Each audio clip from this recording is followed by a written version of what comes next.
ऐसे मौके पर एक ऋषि थे जिनका नाम था गौतम।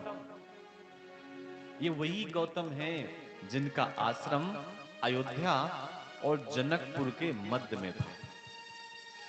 इनकी सुंदर सी पत्नी अहिल्या, ये इन्होंने वरुण देव का पूजन किया जो जल के देवता हैं। और वरुण देव के पूजन का परिणाम यह हुआ कि वरुण देव प्रसन्न हो गए।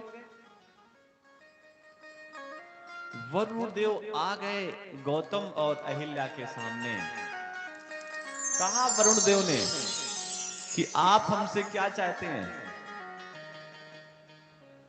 गौतम जी ने कहा भगवान आप आ गए हैं और आपसे हम चाहेंगे क्या, आप तो वरुण देवता हैं। भैया थोड़ा इको कम करो।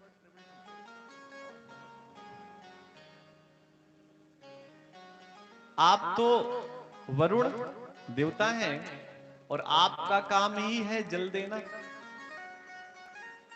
तो आप हमारे यहां रुक जाइए ना। जब भी कोई देवी देवता कोई श्रेष्ठ व्यक्ति आए तो बात यही कहनी चाहिए कि आप रुक जाइए।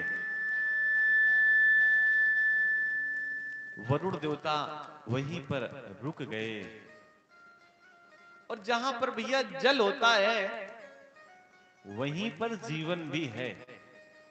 अन्न के बिना तो व्यक्ति रह सकता है, लेकिन जल और हरितिमा के बिना कहां कोई रह सकता है। आप कारपोरेट को देखिए, बैठने के लिए भी जहां घास की कमी है तो वहां हरी हरी चटाई बिछ गई ताकि ऐसा लगे कि हम ग्रीनरी के ऊपर बैठे हैं। जहां जल है वहीं तो जीवन है, और जहां जल है वहीं कल है। आप देखिए हमारी पूजा की पद्धति, हमारे आचार्य जी एक कलश लेते हैं, कलश में जल भरते हैं, आप सब कुछ सामने रखा हुआ है, और जहां जल होता है वहीं पर तो हरियाली होती है। जल के ऊपर पत्ते लगाए जाते हैं। जहां पर हरियाली होती है भैया वहीं फल होते हैं। तो पत्तों के ऊपर अन्न रखा जाता है और उसके ऊपर सुपारी या नारियल।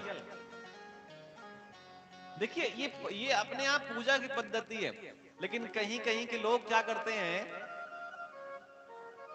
बढ़िया सा सुंदर सा कलश रखा, पत्ते लगाए, अन्न रखा और उसके ऊपर जलता हुआ दीपक रख दिया।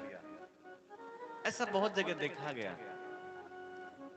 लेकिन सोचने की बात है कि अग्नि और पानी का संयोग नहीं होना चाहिए। जल का फल अग्नि थोड़ी होती है। जल का तो फल ही फल है। बहुत जगह लोग कलश के ऊपर दीपक रखवा देते हैं। हम जब शुरुआत में थोड़ा थोड़ा नया नया अनुभव हुआ, हमने एक दो लोगों से कहा भी, तो बोले तुम क्या जानो, तुम तो बच्चे हो। हमने कहा ठीक है भैया, आप ही ठीक हैं। अगर किसी प्रकार से सिलेंडर में आग लग जाए तो पानी थोड़ी डाला जाता है, वो तो और भभक पड़ेगी आग। जल का फल अग्नि नहीं होती, जल का फल तो भैया कुछ न कुछ फल है। जहां पर जल है वहीं पर तो हरियाली है।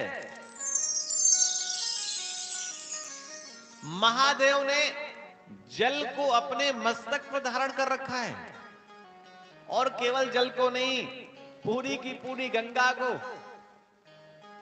जिन चरणन से निकली सुरसरी, शंकर जटा समाई, जटा शंकरी नाम पड़ो है। शंकर जटा समाई। जब गंगा ने अहंकार में कह दिया कि मुझे कौन संभालेगा, तो महादेव ने अपने मस्तक के आंगन में बालों को बिखेर करके उस गंगा को समेट लिया। उसके बाद एक छोटी सी धारा धरती के लोगों को दे दी। कि जब यहां धरती के लोग भयंकर पाप करेंगे तो गंगा में जाकर के अपने पाप धुल देंगे। गंगा में जाने के बाद पाप धुल जाते हैं और फिर गंगा में बह जाते हैं, और वो बहते बहते गंगा में पाप गंगा सागर में चले जाते हैं, और फिर वही पाप बन करके बादल में आ जाते हैं और फिर ऊपर बरस जाते हैं। वो वरुण देवता प्रसन्न हुए और उन्होंने कहा क्या चाहते हैं? गौतम ने कहा चाहिए क्या? पूरी तरफ वनस्पतियां सूख गई हैं, मोटे मोटे वृक्ष सूख गए हैं, पंछी उड़ करके छोड़ करके जंगल को चले गए हैं, और यहां का जीवन नष्ट हो रहा है। अगर आपके पास कुछ उपाय हो तो आप यहीं पर रुक जाइए, क्योंकि जल के देवता से गौतम ने कहा अगर आप यहां रुक जाएंगे तो कम से कम धरती के कुछ हिस्से पर तो जीवन बचा रहेगा। वरुण देवता रुक गए। पूरे संसार में तो जल की कमी थी, लेकिन वरुण देवता की कृपा से गौतम ऋषि